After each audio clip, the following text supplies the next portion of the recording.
Nagtanong si idol natin, paano po pag walang stopper? Yung tubo na straight lang talaga. Tanong yan doon sa previous video natin na pagtatali ng duyan. Idol, halika at magtali tayo ng duyan sa ganitong poste. Wala itong stopper.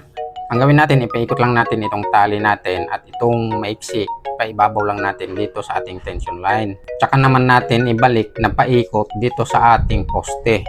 Ayan. Pero dito na sa part na baba nung unang pinaikot natin na tali. At ibalik natin, ipatawid dito sa ilalim ng tension line.